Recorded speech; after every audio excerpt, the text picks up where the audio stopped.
யோகிராம் சுரத்குமார் பக்தர்கள் ஆனந்த ஆசிரமம் செல்ல வேண்டுமா? சுவாமி அதை பற்றி ஏதாவது சொல்லியிருக்காருங்களா?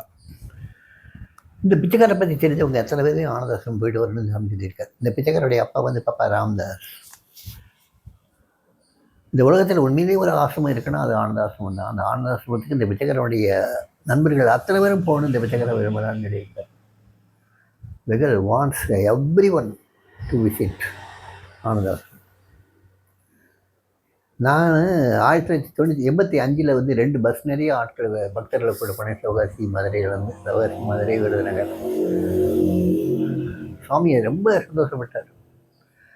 இப்போ ஒரு தடவை நீ அறிவுப்படுத்தி வச்சுட்டேன், இனிமேல் அவங்களா அப்போ ஆரம்பிச்சிடுவாங்க, இனிமேல் அவங்களா போகட்டும். ஆனால் இந்த பிச்சைக்காரருடைய நண்பர்கள் எல்லாருமே ஒரு தடவையாவது ஆனந்தம் கண்டிப்பாக போயிட்டு வரணும். இந்த பிச்சைக்காரருடைய அப்பா அங்கே இருந்த இடம், வாழ்ந்த இடம், அதுக்காகவாது ஒரு தடவையாவது இந்த பிச்சைக்காரோட நண்பர்கள் எல்லாருமே ஆனந்தம் போயிட்டு வரணும்னு சொன்னார். போகணும், கண்டிப்பாகவே போகணும். அங்கே வந்து ஒரு 3 நாட்களாவது இருக்கணும். எங்களை அனுப்பிச்சார். ஒரு தடவை அனுப்பும் போதெல்லாம் நீங்கள் ஸ்பெண்ட் 72 hours, 3 நாள் 72 ஹவர்ஸ்னு சொன்னார். அங்கே நீங்கள் தங்கணும்னு சொன்னார். அதே மாதிரி அங்கே போனவுடனே அங்கே ஆனந்த ஆசிரமத்திலே இதை சொல்லுவாங்க, என்ன உடனே வந்துட்டு உடனே போகணுன்னு நினைக்கிறீங்க, தங்குங்க, இருங்க, இருந்தால் தான் இதனுடைய வேல்யூ தெரியும். பாப்பா பற்றி தெரிஞ்சுக்கோங்க, மாதாஜி பற்றி தெரிஞ்சுக்கோங்க, சத்யானந்த சுவாமி பற்றி தெரிஞ்சுக்கோங்க, எல்லாமே சொல்லுவாங்க. அங்குள்ள பக்தர்கள், அங்குள்ள சுவாமிகள், அங்குள்ள அத்தனை சீனியர் பக்தர்கள் எல்லாருமே சொல்லுவாங்க. அங்குள்ள நடைமுறைகள் என்ன, யாரும் தெரியாமல் முதல் போனாங்கன்னா நடைமுறைகளை சொல்லுவாங்க. இத்தனை மணிக்கு பெல் அடிக்கும், இத்தனை மணிக்கு நீங்கள் காஃபி டீ உங்கள் வீடு இது ரூம் தேடி வந்துடும், குடிக்கலாம். இங்கே வந்து புஷ்பாஞ்சலி வந்து காலையில் 7 மணிக்கு நடக்கும். 5 மணிக்கெலாம் நட திறந்துடுவாங்க. நீங்கள் உட்காந்து நீங்கள் தியானம் பண்ணலாம். 5:30 மணிலேருந்து உங்களுக்கு வந்து ராமநாமம் ஓடிக்கிட்டு இருக்கும். 7:15 மணிக்கு உங்களுக்கு வந்து புஷ்பாஞ்சலி நடக்கும். 7:45 மணிக்கு பிரேக்ஃபாஸ்ட் நடக்கும். எல்லாமே அந்த சார்ட்டில் எழுதி வச்சுருப்பாங்க, ஒரு ரூமில் எழுதி வச்சுருப்பாங்க. உங்களுக்கு தெரியல, அதை பார்க்கலைன்னா கூட மற்ற பக்தர்கள் உங்களுக்கு சொல்லுவாங்க, கைட் பண்ணுவாங்க. நீங்கள் அங்கே போகிற சமயத்தில் ஒரு அகால வேலை, ஒரு ராத்திரி வேலை 12 மணிக்கு போகிறீங்கன்னா, நாங்கள் இங்கே தங்கணும்னு வந்திருக்கேன் அப்படின்னு சொன்னீங்கன்னா, அங்கே உள்ள வாட்ச்மேன் சொல்லுவாப்புல உங்களுக்கு ரூம் எடுத்து கொடுப்பாரு. இந்த ரூமுக்கு கதவு திறந்து இந்த ரூமில் தேங்கிக்கோங்க அப்படின்னு சொல்லுவார். அதுக்கு ஒரு சாமியும் இல்லாட்ட ஒரு ஆஃபீஸ்லேருந்து யாராவது வரணும்னு யாரும் எதிர்பார்க்க மாட்டாங்க. அந்த கதவை பூட்டி வச்சுருக்க மாட்டாங்க, சாத்தி தான் வச்சுருப்பாங்க. அந்த வாட்ச்மேனுக்கு அந்த அதிகாரம் உண்டு. யார் வந்தாலும் அந்த நேரத்தில் வந்தால், பக்தர்கள் வந்தாங்கன்னா தங்களுக்கு அறை கொடுக்கணும். யாரும் எந்த பணமும் கேட்க மாட்டாங்க. மத்தியானம் ஒரு 2 மணி 3 மணிக்கு நீங்கள் போகிற மாதிரி இருந்ததுன்னா, போனவுடனே அங்கே கேட்டில் இருக்கக்கூடிய அந்த கிளர்க்கோ இல்லாட்ட அந்த வாட்ச்மேனோ கேட்பார், நீங்கள் சாப்பிட்டீங்களான்னு தான் முதல்ல கேட்பாங்க. இல்லை இன்னும் சாப்பிடல, நாங்கள் ராத்திரி சாப்பிட்டுக்கிறோம். ஏன் அப்படி பட்டினியாக இருக்காதீங்க, டைனிங் ஹால் போங்க, அங்கே கடைசி டேபிளில் சாதம் இருக்கும், சாம்பார் இருக்கும், அங்கே காய் இருந்தாலும் இருக்கும், இல்லைன்னா ஊறுகாய் இருக்கும், அதை தொட்டு சாப்பிட்டு வந்துடுங்க சொல்லி அனுப்புவாங்க.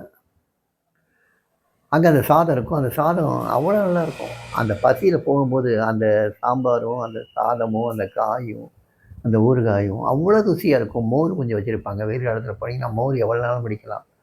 அதேபோல் தினமும் பால் எவ்வளோ நாளும் நீங்கள் குடிக்கலாம். எதுக்குமே அவங்க கணக்கு கேட்க மாட்டாங்க. எதுக்குமே வந்து அவங்க பணம்னு ஒன்றும் கேட்க மாட்டாங்க. அன்பு ஒன்று தான் வந்து ராமநாமம் சொல்லணும். அது கூட கட்டாயம் கிடையாது. அங்கே வந்து ஒவ்வொரு சமாதியிலையும் ஒவ்வொரு நாள் 1/2 மணி நேரம் ஆண்களும் 1/2 மணி நேரம் பெண்களும் நாம சொல்லிகிட்டு இருப்பாங்க. அதில் கலந்துக்கணும்னு கட்டாயம் கிடையாது. மேலே வந்து நிகழ்ச்சிகள் நடந்துகிட்ருக்கும். பஜனை கூடுதலில் வந்து நிகழ்ச்சிகள் நடந்துகிட்ருக்கும். காலையிலேருந்து ராத்திரி வரைக்கும் நிகழ்ச்சிகள் நடந்துகிட்ருக்கும். அதுலேயும் கலந்துக்கணும்னு கட்டாயம் கிடையாது. எங்கேயாவது உட்காந்துருக்கலாம், ரூம்லேயே படுத்துருக்கலாம், என்னன்னாலும் பண்ணலாம். சத்சங்கம் மத்தியானம் 3 மணிலேருந்து 4:30 மணி வரைக்கும் சத்சங்கம் நடக்கும். அதில் கலந்துக்கலாம். எல்லாமே உங்களுடைய விருப்பப்படி இருந்துக்கலாம். ஆனால் என்ன, எல்லா இடங்களையும் இருக்கிற மாதிரி சில அடிப்படை கட்டுப்பாடுகள் உண்டு. அங்கே வந்து புகைப்பிடித்தல் ஆகாது, மதுபானம் தவிர்க்கணும், மற்றபடி எந்த விதமான சப்தங்கள், தேவையில்லாத ஒலிகள், சப்தங்கள் எழுப்புறதை தவிர்க்கணும். இந்த மாதிரி ஏன்னா அமைதியாக இருக்க வேண்டிய இடங்கள் அது. அந்த மாதிரி சில கட்டுப்பாடுகள், ஆடை கட்டுப்பாடுகள் உண்டு. ரொம்ப மாடர்ன் ட்ரெஸ் பண்ணிட்டு போகிற மாதிரி இருந்ததுன்னா அதை கொஞ்சம் நீங்கள் இங்கே வந்து எல்லாருமே இருக்கிற மாதிரி பார்க்குற மாதிரி நடந்துக்கோங்கன்னு சொல்லுவாங்க. சில வெளிநாட்டு பக்தர்கள்லாம் ஒரு மாதிரியான ட்ரெஸ் பண்ணிட்டு வருவாங்க. அவங்களெல்லாம் சாமி இவர் அங்கே உள்ளவங்களே சொல்லுவாங்க, டிவோட்டிஸே சொல்லுவாங்க, கொஞ்சம் டீசெண்டாக ட்ரெஸ் பண்ணிக்கோங்கன்னு. ஸோ இந்த மாதிரி ஒரு மினிமம் கட்டுப்பாடுகள் மட்டும்தான் இருக்குமே தவிர்த்து மற்ற கட்டுப்பாடுகள் இருக்காது. அங்கே வந்து என்னென்னா ஆகார கூடத்தில் வந்து வேஸ்ட் பண்ணாதீங்கன்னு மட்டும் சொல்லுவாங்க. எதையும் வேஸ்ட் பண்ணாதீங்க, உங்களுக்கு தேவையானதை வாங்கி சாப்பிடுங்க, ஆனால் வேஸ்ட் பண்ணாதீங்கன்னு சொல்லுவாங்க. அங்கே பால், மோர் எல்லாம் வரிசையாக அடுக்கி வச்சுருப்பாங்க. எவ்வளோ நாளும் எடுத்து சாப்பிடலாம். வெண்ணி தண்ணி வேணும்னா அங்கே வந்து தனியாக ஹீட்டர் வச்சுருப்பாங்க. தண்ணீர் எடுத்துக்கலாம், நீங்கள் ஃப்ளாஸ்கில் வாங்கிட்டு போகலாம். உங்களுக்கு என்னன்னாலும் சர்வீஸ் பண்ணுவாங்க. நீங்கள் ஊருக்கு போகணுன்னா உங்களுக்கு ட்ரெயின் டிக்கெட்டு முதற்கொண்டு அவங்க ரிசர்வ் பண்ணி கொடுப்பாங்க. எல்லா சேவைகளும் பண்ணுவாங்க. அந்த சேவைகள் பண்ணுறதுக்குன்னே உண்டான ஆசிரமம் அது. அந்த ஆசிரமம் கிட்டத்தட்ட 100 வருஷ காலமாக இன்றைக்கி நடந்துகிட்ருக்கு. அந்த ஆசிரமத்துக்கு சுவாமி கண்டிப்பாக இந்த பிச்சைக்காரருடைய நண்பர்கள் எல்லாம் ஒரு தடவையாவது பார்த்துடணும்னு சொன்னது உண்மை உண்மை உண்மை.